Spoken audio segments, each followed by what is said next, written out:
C'est la lettre d'un raffineur de la raffinerie de Grand-Puy en Seine-et-Marne. Lettre d'un raffineur. Papa, je peux sortir dehors jouer à la balançoire? Non, mon fils, pas maintenant. On a eu un problème à la raffinerie. Le patron de papa a refusé de changer les filtres. Toutes les fumées sont pleines de produits toxiques. J'en respire déjà du matin au soir. Je veux pas que ce soit ton tour. On peut aller se baigner dans la Seine, c'est juste en face de chez nous. Non, parce que les eaux de la raffinerie sont envoyées au-dessus de chez nous et c'est pas propre tous les jours. Ça va, mon amour, tu as l'air contrarié. Oui, j'ai été voir le patron aujourd'hui.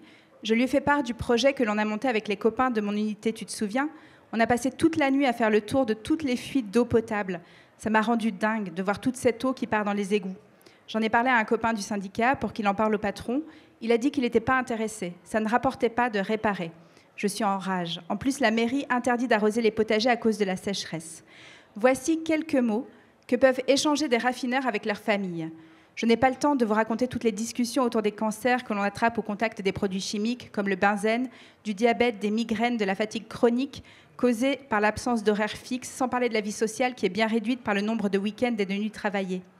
Contrairement à ce que dit Andreas Malm, les intérêts des travailleurs des énergies fossiles ne sont pas de produire des polluants, bien au contraire.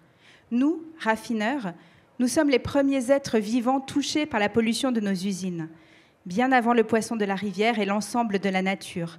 Nous respirons des carburants du matin au soir. Nous rentrons chez nous imprégnés de cette odeur sur notre peau, dans nos cheveux. Qui souhaiterait ça pour lui-même et pour ses enfants? Et pourtant, nous y travaillons, pour plusieurs raisons, toutes liées au système dans lequel nous vivons le capitalisme. La plus importante est celle de vivre, pouvoir remplir son frigo, nourrir ses enfants, se déplacer. La pénibilité, l'insalubrité, la dangerosité, ça se vend. Alors, on se vend. La deuxième est secondaire, mais elle a son importance. Nous produisons ce que nous utilisons tous les jours pour nous déplacer et dans les objets du quotidien. Nous sommes conscients que c'est le système capitaliste qui décide, mais nous répondons à un besoin immédiat. En tout cas, tant que nous ne trouvons pas d'alternative, le pétrole est partout. Voilà pourquoi, pendant notre grève reconductible de 45 jours à Grand-Puy, nous avons porté pour nous le seul programme de transition crédible à nos yeux. La nationalisation de l'ensemble des raffineries et de l'ensemble des secteurs de l'industrie sous contrôle des travailleurs. Bien qu'il y ait plusieurs partis qui portent la nécessité de nationaliser Total, la grande majorité ne conditionne pas cette nationalisation au contrôle ouvrier. Que signifie une raffinerie sous contrôle ouvrier? Travailler dans une raffinerie, c'est travailler au milieu de milliers de bouteilles de gaz, de réservoirs, de carburants à haute pression et haute température. Grâce à un savoir-faire transmis par les anciens, riches de leur expérience de plusieurs dizaines d'années, les raffineurs maîtrisent ce risque au quotidien. Seulement, les injonctions à maximiser les profits provoquent souvent les feux, les pollutions, parfois les explosions. Comme je l'explique au début de notre texte, notre intérêt en tant qu'ouvriers est de nous éloigner de la précarité, mais aussi de répondre à nos besoins collectifs.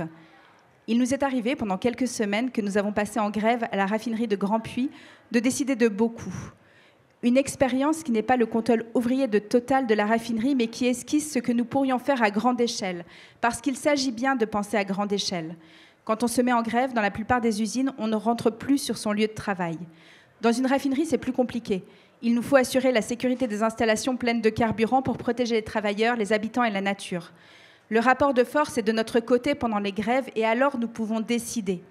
C'est d'ailleurs le seul moment où l'on décide quand on est au travail. À Grand-Puy, c'est l'auto-organisation qui a permis cela, portée par le comité de grève qui pensait toutes les problématiques que l'on rencontre au quotidien. La priorité des travaux, les plannings, l'organisation des roulements. Tous les matins, on se réunit et on discute des priorités de l'usine. Pendant ce moment libéré de l'exploitation, on prend conscience de ce que pourrait être le contrôle ouvrier. Quand il y a une pollution de l'eau, il arrive que l'usine continue à rejeter l'eau polluée quand le patron le décide. L'exemple du scandale des eaux noires au Yémen nous montre les conséquences extrêmes d'une unité de production d'hydrocarbures sous le contrôle du capitalisme. Souvent, on fait remarquer qu'en France, il n'est pas besoin de saboter des pipelines. Total le fait très bien. Et c'est une catastrophe. Si nous le décidions, nous pourrions arrêter les unités en protégeant la nature sans se préoccuper des profits. Nous savons comment stocker l'eau dans des bassins étanches, séparer l'eau des polluants et la rendre propre aux rejets en Seine. Cela prend du temps, demande d'investir dans des bassins, dans des unités de traitement que nous connaissons par cœur. Tous les jours, nous faisons nos tournées, nous en connaissons les moindres recoins, la moindre vanne, le moindre tuyau. Qui de mieux placé que nous pour contrôler ces machines? Nous sommes ceux qui veillons de jour comme de nuit à ce que les êtres vivants, les travailleurs et tous ceux qui vivent dans la nature ne soient pas touchés par ces polluants issus des hydrocarbures. d'AgroParisTech à Polytechnique, on a vu les discours de futurs ingénieurs qui choisissent de déserter plutôt que de mettre leurs compétences au service du ravage écologique en cours. Dans le même temps, de plus en plus d'ingénieurs démissionnent face à la perte de sens de leur travail, le sentiment de nourrir la crise.